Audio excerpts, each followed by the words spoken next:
Tonight, Texas is expected to execute a man for killing a Dallas County grandmother by lighting her on fire.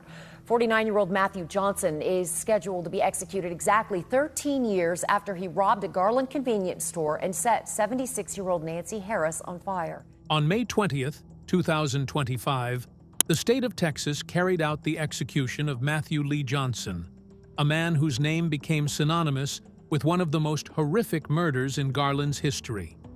His victim, 76-year-old Nancy Harris, a grandmother and beloved gas station clerk, doused in lighter fluid and set on fire during a broad daylight robbery. The crime was captured on surveillance footage. The community was left stunned. The nation watched in disbelief. But behind the headlines lies a deeper story of addiction, violence, and a justice system determined to hold Johnson accountable. What drives a man to such inhuman cruelty?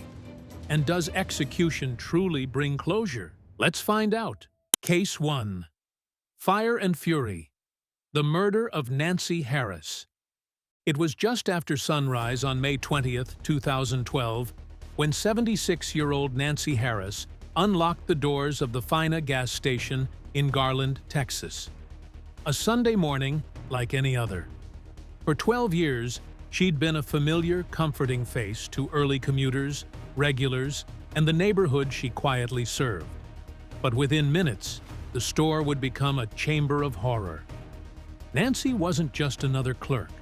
She was a grandmother, a widow, a woman who brought warmth to routine transactions.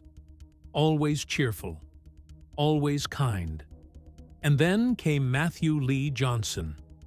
Johnson walked in, not with a gun, but with something even more sinister, a container of lighter fluid. Surveillance footage would later show him calm, composed. He doused Nancy in the liquid, and though shaken, she struggled to open the cash register, likely hoping to defuse the situation. Johnson grabbed cartons of cigarettes, lighters, even her wedding ring. Then, without hesitation, he struck a match. Nancy's body ignited instantly. The footage turns chaotic. Flames erupt. Nancy, engulfed, stumbles off camera.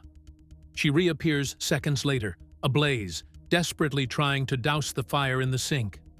Her screams echo in the mind long after the video ends. Johnson, meanwhile, casually pockets candy from a nearby rack before strolling out. Outside, fate intervened. Two police officers nearby, Billy Coffey and Anthony Simon, saw the flames. They rushed in, extinguishing the fire on Nancy's body. She survived the attack for 5 agonizing days. Conscious and in unspeakable pain, she described her attacker to paramedics and police. On May 25, 2012, Nancy Harris died from her injuries. Her death shattered the Garland community. She was remembered as the heart of the neighborhood, gentle, beloved, irreplaceable. But her murder wasn't a tragic accident. It was a deliberate, heartless act that would shock the entire state. Case 2. A Criminal Path. Matthew Johnson's Descent into Darkness.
Case 3.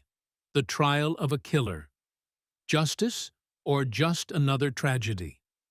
Matthew Johnson was arrested the same day Nancy Harris died, caught after a brief foot chase, still in possession of her wedding ring. He didn't resist. There was no elaborate cover-up, no alibi. He had been caught on camera, seen by witnesses, and ultimately, he confessed. But in court, that confession came with caveats. It wasn't murder, he claimed. It was a robbery gone wrong. His legal team clung to that angle, portraying Johnson as a man drowning in addiction with no intent to kill. They presented his childhood trauma, his battles with substance abuse, and his crumbling mental state. They pleaded for mercy, not just for him, but for his family. But the prosecution had a different story. To them, Johnson wasn't confused. He was cruel. He had brought lighter fluid to a robbery. He had deliberately set an elderly woman on fire and then calmly walked out, stealing candy on his way. This was no accident. This was murder in the first degree. Jurors watched the harrowing footage. They saw the flames. They heard testimony from officers, paramedics, and Nancy's family. Her suffering echoed through every word. In December 2013, the jury returned its verdict. Guilty of capital murder. Johnson was sentenced to death. His final words during sentencing were a plea for forgiveness and mercy. "Not for me," he said, "but for my children and my wife." But the courtroom remained heavy with silence. For Nancy Harris's loved ones, it wasn't enough. Not nearly. Justice, they believed, had finally begun. Case 4. Media Frenzy, the story that gripped a nation. The moment Matthew Johnson's name was linked to the murder of Nancy Harris, the story exploded. Local news quickly turned national. The details were just too shocking to ignore. A grandmother set on fire inside her workplace, a robbery that ended in human flames, and a suspect with a criminal past caught hours later. TV anchors recounted the horrific scene night after night. Online forums filled with armchair investigators. Crime shows lined up to cover the case. Reporters camped outside the courthouse. Johnson's mugshot, gaunt and expressionless, became a symbol of everything people feared about drug addiction, recidivism, and violent crime. As the media frenzy took off, the narrative shifted.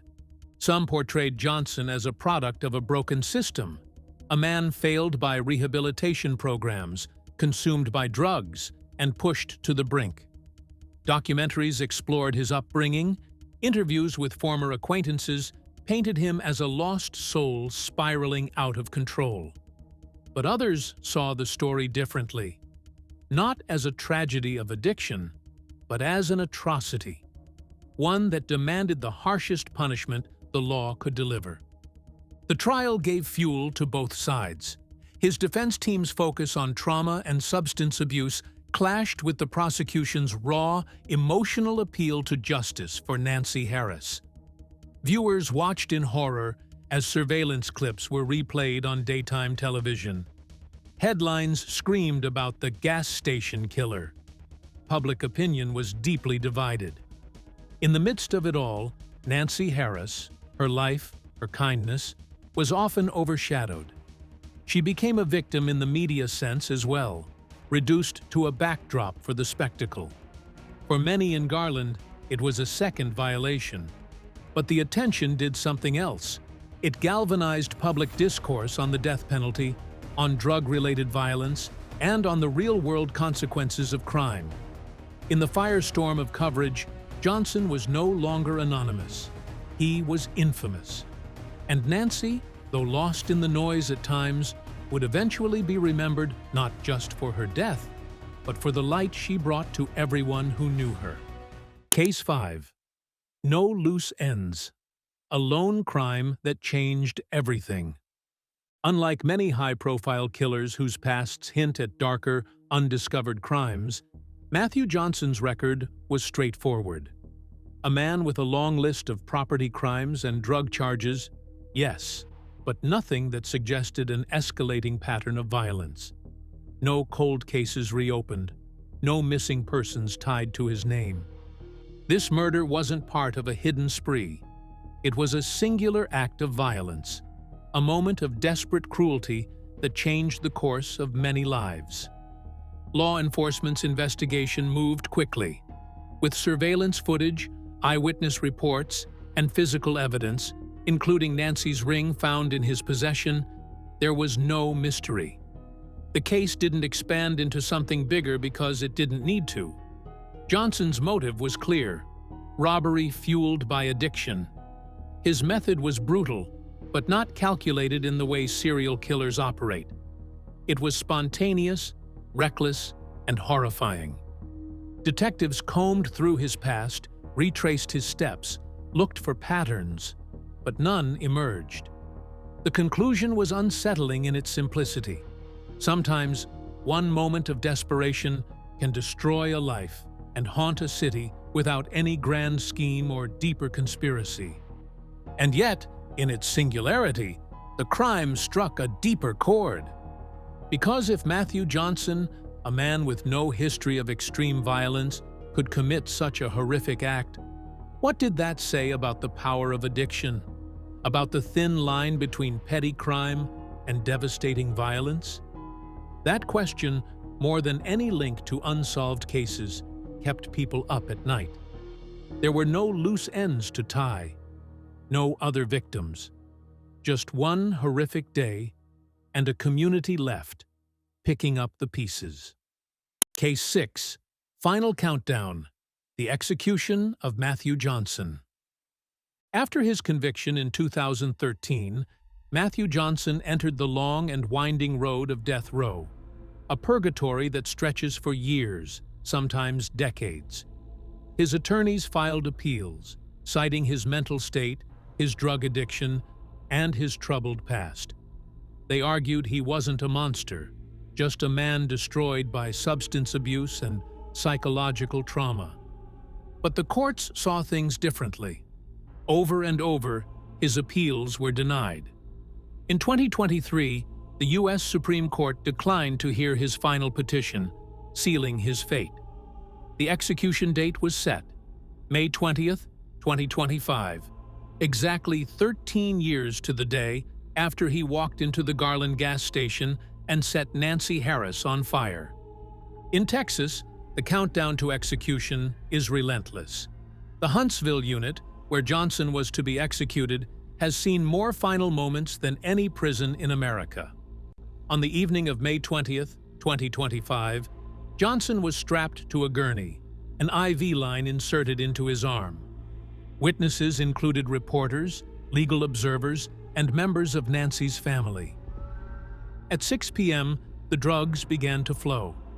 Johnson reportedly offered no final words beyond a brief expression of regret, muted, solemn, and far too late. Within minutes, it was over. Pronounced dead by lethal injection, Matthew Johnson's life ended in silence. For Nancy's family, the execution was the long-awaited conclusion to a nightmare that had stretched more than a decade.